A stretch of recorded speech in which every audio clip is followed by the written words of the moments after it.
Today's topic of discussion is histology of male reproductive system. इस topic पे पहले से वीडियोस चैनल पे मौजूद हैं, तो हम इस पर बेसिक ओवरव्यू लेंगे और रिवाइज करेंगे। तो मेल रिप्रोडक्टिव सिस्टम में क्या क्या आएगा?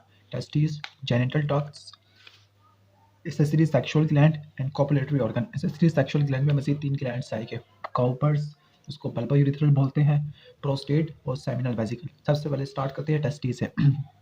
टेस्टिस के 2 फंक्शन होते हैं। पहला स्पर्मेटोजोआ बनाना, इस प्रोसेस को बोलती है स्पर्मेटोजेनेसिस। दूसरा होगा एंडोक्राइन फंक्शन। एंडोक्राइन फंक्शन में ये टेस्टोस्टेरोन रिलीज करेगा और टेस्टिस को कवर करने वाला डेंस फाइब्रस कनेक्टिव टिश्यू होता है, उसको बोलते हैं ट्यूनिका एल्बुजिनिया। तो आपको नजर आ रहा है यहाँ पे ट्यूनिका एल्बुजिनिया। ठीक हो गया कनेक्टेड टेस्टिस हो। तो ये ट्यूनिका एल्बुजिनिया जो dense fibrous connective tissue capsule होगा टेस्टिस का। फिर इस ट्यूनिका एल्बुजिनिया जो टेस्टिस के पोस्टीरियर वाल का मतलब ये वो जगह जहाँ पर एपिडाइडमिस टेस्टिस को लीव कर रहा है और जा रहा है वास डेफरेंस के पास, उसको बोलते हैं पोस्टीरियर पोल। तो पोस्टीरियर पोल पे थिकन होकर क्या बना देगा? ये बना देगा मीडियस्टाइनम टेस्टिस। तो ये डेंस कनेक्टिव टिश्यू ने क्या बना दिया? मीडियस्टाइनम टेस्टिस पोस्टीरियर वालों टेस्टिस में। ठीक होगा। अब मीडियस्टाइनम टेस्टिस से क्या पास करेगा? ब्लड वेसल्स, लिम्फेटिक वेसल्स और भी चीज़ें पास करेगी, वो इसी में से पास करती हैं।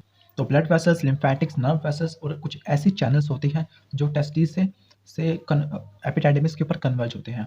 अब इसमें से देखिएगा जो आपको नजर आ रहा होगा ये मीडियस्टाइनम टेस्टिस, इससे क्या निकलेगा? Fibrous septa. वो टेस्टिस को छोटे छोटे कंपार्टमेंट में डिवाइड कर देंगे। उस फाइब्रस सेप्टा को बोलेंगे सेप्टुलर टेस्टिस। क्या बोलेंगे? सेप्टुलर टेस्टिस।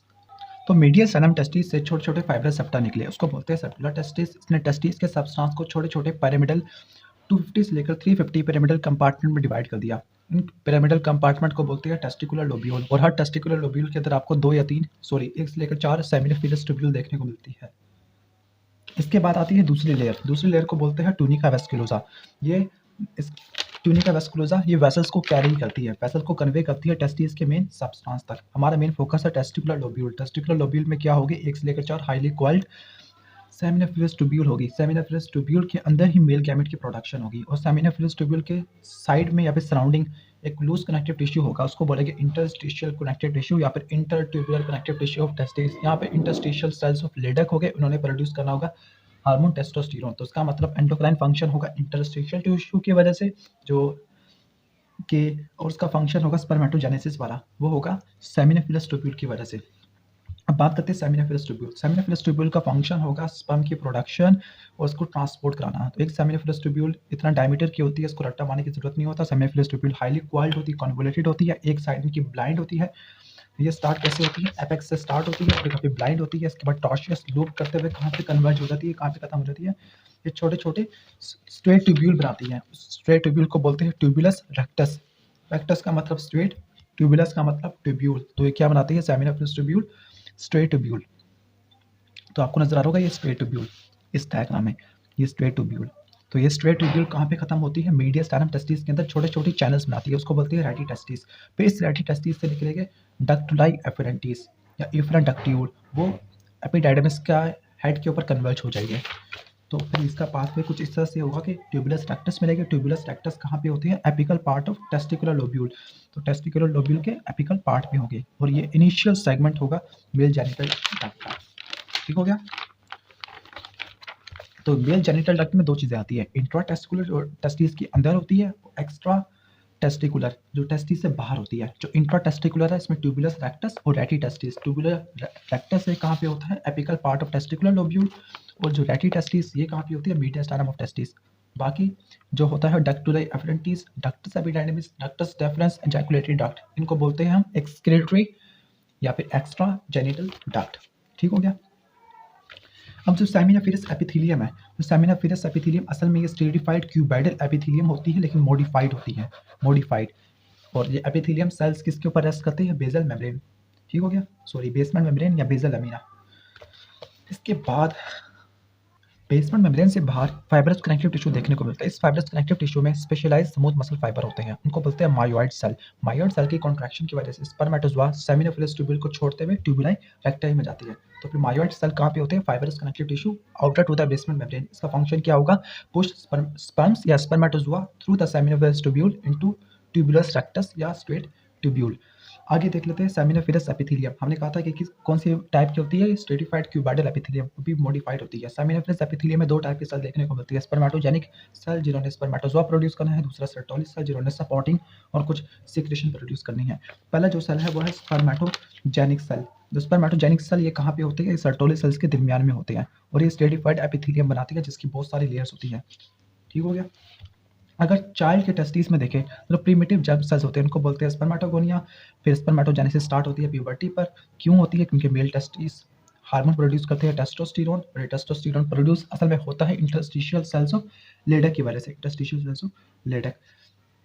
तो आपने ये रट्टा मारना है कि जो स्पर्मेटोगोनिया है या प्रीमिटिव जर्म सेल्स है, तो ये प्रीमिटिव जर्म सेल्स डिवाइड करके तीन टाइप के बनाएंगे cell, type A spermatogonia, type A pale spermatogonia, type B spermatogonia. तो ये टाइप ए वाले दो होते हैं, डार्क और पेल। टाइप बी वाला एक ही होता है। पहला है टाइप ए डार्क स्पर्मेटोगोनिया, इसमें ओवल डार्क स्टेनिंग न्यूक्लियस होगा जिसकी वजह से डार्क स्पर्मेटोगोनिया देखने को मिलेगा। ठीक हो गया। और ये इनका फंक्शन क्या होगा, ये रिजर्व सेल्स के तौर पे काम आते हैं और ये डिवाइड करके अपने नंबर को, और ये टाइप ए पेल स्पर्मेटोगोनिया बना सकते हैं। दूसरे है type A pale spermatogonia, light staining vesicular nucleus था, इनका न्यूक्लियस था डार्क स्टेनिंग। इनका न्यूक्लियस न्यूक्लियर एनवेलप के नज़दीक पड़ा होता है। ये सेल्स माइटोसिस करके ये अपने जैसे बना सकते हैं या फिर टाइप बी वाले बना सकते हैं। जो टाइप ए डार्क वाले थे वो भी अपने जैसे बना सकते थे, लेकिन वो पेल वाले बनाते हैं और टाइप बी वाले नहीं बनाते। अब नेक्स्ट है टाइप बी स्पर्मेटोगोनिया। ये हमारे मेन हो गए स्पर्मेटोगोनिया। इनका स्फेरिकल न्यूक्लियस होगा, डार्कली स्टेन क्रोमैटिन होगा। इसकी माइटोटिक डिवीजन से डॉटर सेल प्रोड्यूस होगी जो डिफरेंशिएट हो जाएगी प्राइमरी स्पर्मेटोसाइट में। प्राइमरी स्पर्मेटोसाइट के बाद बनेगा सेकेंडरी स्पर्मेटोसाइट, सेकेंडरी स्पर्मेटोसाइट से बनेगा स्पर्मेटिड। ये सेकंड मियोटिक डिवीजन के कंप्लीट हो जाने के बाद बनते हैं। फिर ये ल्यूमेन के पास चले जाती है सेमियोफिलस ट्यूब्यूल के, और फिर स्पर्मेटिड कन्वर्ट हो जाएगा स्पर्मेटोजोआ में। इस प्रोसेस को बोलते हैं स्पर्मियोजेनेसिस। तो आपने इतना रट्टा मारना है। सबसे पहले था प्रिमिटिव जर्म सेल्स जो स्पर्मेटोगोनिया थे। स्पर्मेटोगोनिया तीन टाइप के थे, A dark, A pale, type B. Type A dark वाले खुद डिवाइड करके अपने नंबर को भी रिप्लेस कर सकते हैं और इसके साथ ये टाइप ए पेल बना सकते हैं। पेल वाले क्या करते थे, वो टाइप ए वाले अपने खुद जैसे बनाते थे और इसके अलावा टाइप बी वाले बनाते थे। जो टाइप बी वाले हैं वो प्राइमरी बनाते हैं, प्राइमरी वाले सेकेंडरी बनाते हैं, सेकेंडरी वाले बनाते हैं स्पर्मेटिड बनाते हैं, स्पर्मेटिड स्पर्मियोजेनेसिस के जरिए स्पर्म के अंदर कन्वर्ट हो जाता है। सर्टोली सेल्स टाल कलमनर सेल्स होते हैं, सपोर्टिंग सेल्स होते हैं जो बेसल एमिनस से एक्सटेंड करने के बाद ल्यूमिना ऑफ सेमिनिफरस ट्यूब्यूल में प्रोजेक्ट करते हैं। तो आपको यहाँ पे नजर आ रहा होगा सर्टोली सेल्स। तो ये क्या नजर आ रहा है, ल्यूमिना ऑफ सेमिनिफरस ट्यूब्यूल, और ये आपको नजर आ रही होगी epithelium, modified stratified cuboidal epithelium. Okay, modified. अब यहाँ पर ये डायग्राम बहुत इंपॉर्टेंट है। यहाँ पर आपको दो सर्टोली सेल नजर आ रही है, दो सर्टोली सेल, और सर्टोली सेल की लैटरल साइटोप्लाज्मिक प्रोसेस नजर आ रही होगी, लैटरल साइटोप्लाज्मिक प्रोसेस। ये लैटरल साइटोप्लाज्मिक प्रोसेस अपने साथ वाले लैटरल साइटोप्लाज्मिक प्रोसेस के साथ मिलकर एक जंक्शन बनाते हैं, उसको बोलते हैं ओक्लूडिंग जंक्शन। इसका मतलब टाइट जंक्शन होगा लैटरल साइटोप्लाज्मिक प्रोसेस के दरमियान में। अब ये जो टाइट जंक्शन हुआ, इसने सेमिनिफरस ट्यूब्यूल को या फिर सेमिनिफरस एपिथेलियम के अंदर दो कंपार्टमेंट बना दिए। एक पहला कंपार्टमेंट जो बेसमेंट मेम्ब्रेन के नज़दीक होगा उसको बोलेंगे हम बेसल कंपार्टमेंट, दूसरा जो उससे दूर होगा और ल्यूमिन की तरफ होगा उसको बोलेंगे एडल्यूमिनल कंपार्टमेंट।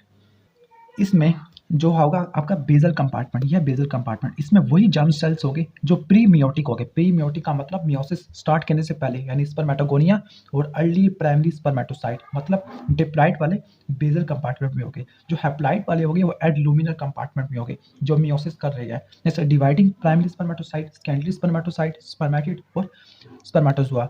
जबकि बेसल कंपार्टमेंट में डिप्लॉइड हमें देखने को मिलते हैं अर्ली प्राइमरी स्पर्मेटोसाइट और स्पर्मेटोगोनिया। ये दो कंपार्टमेंट क्यों बने, क्योंकि टाइट जंक्शन हुआ था जिसको ओक्लूडिंग जंक्शन बोलते हैं बिटवीन लैटरल साइटोप्लाज्मिक प्रोसेसेस और सर्टोली सेल्स।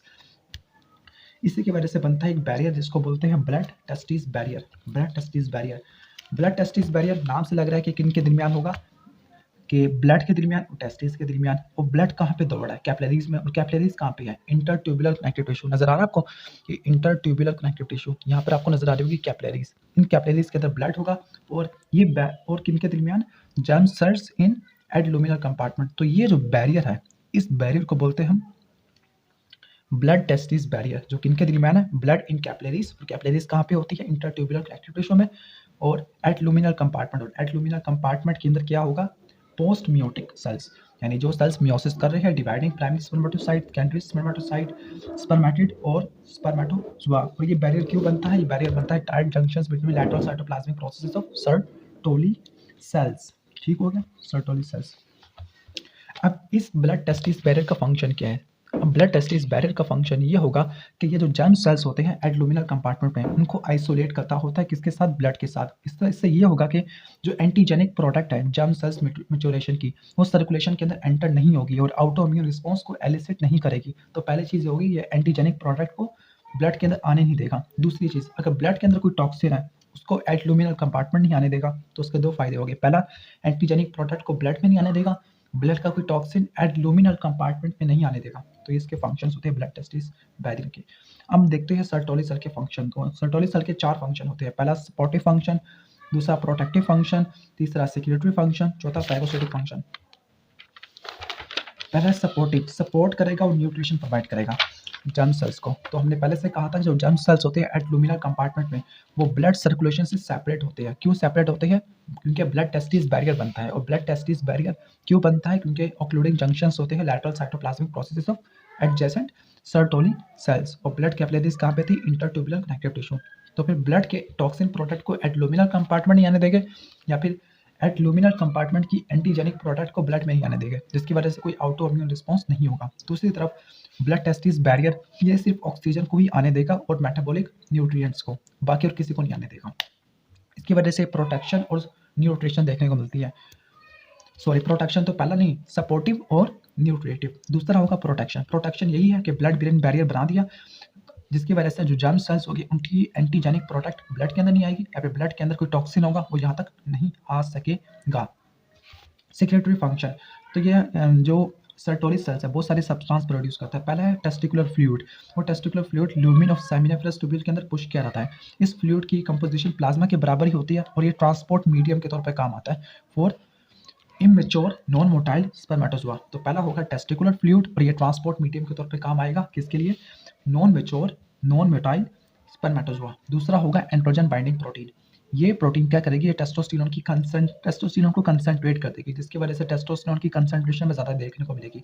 अगर टेस्टोस्टेरोन की कंसंट्रेशन ज़्यादा होगी तब अपना फंक्शन सही तरह कर सकेगा। जो एंड्रोजन बाइंडिंग प्रोटीन है इसकी स्टिमुलेशन और इसकी एक्सप्रेशन एक हार्मोन बढ़ाता है, उसका नाम है FSH। तो दूसरा होगा एंड्रोजन बाइंडिंग प्रोटीन। इसका फंक्शन क्या होगा? टेस्टोस्टेरोन की कंसंट्रेशन कराना। एक और प्रोटीन है ग्लाइकोप्रोटीन, उसका नाम है इनहिबिन। इनहिबिन क्या कराती है? इनहिबिन FSH की सिक्रेशन को ही ब्लॉक कर देती है। और FSH क्या करवा रहा था? एंड्रोजन बाइंडिंग प्रोटीन की प्रोडक्शन को बढ़ा रहा था। अब लास्ट है फीटल लाइफ में जो सर्टोली सेल्स है ग्लाइकोप्रोटीन प्रोड्यूस करता है, उसका नाम है मुलेरियन इनहिबिटिंग सब्सटेंस। ये क्या करता है? ये क्या कराता है कि मेल जेनिटल डक्ट की फॉर्मेशन कराता है, फीमेल जेनिटल डक्ट को सप्रेस करता है। कैसे? ये पैरामीजोनेफ्रिक डक्ट की क्या कराएगा? सप्रेस करा देगा। पैरामीजोनेफ्रिक डक्ट को मुलेरियन डक्ट भी बोलते हैं। और ये मुलेरियन डक्ट अगर सप्रेस ना होती तो मेल के अंदर फीमेल एक्सटर्नल जेनिटलिया देखने को मिलता और डक्ट देखने को मिलती। चौथा है फैगोसिटिक फंक्शन के जो स्पर्मियोजेनेसिस है, स्पर्मियोजेनेसिस की तीसरी स्टेज के अंदर जो एक्सेस साइटोप्लाज्म होता है स्पर्मेटिड का, उनको फैगोसाइटोस कराना ज़रूरी होता है ताकि जो स्पर्म मैच्योर हो सके और उनकी फाइनल शेप एक्वायर हो सके। तो जो फैगोसाइटोसिस होती है एक्सेस साइटोप्लाज्म की, वो भी सर्टोली सेल्स की वजह से होती है। बोल बोल के मेरा गला खराब हो गया, तो फिर इस वीडियो को यहीं पे एंड करते हैं। और अगर वीडियो पसंद आई हो तो उसको लाइक कीजिएगा और चैनल को जरूर सब्सक्राइब कर लीजिएगा। Thanks for watching this video.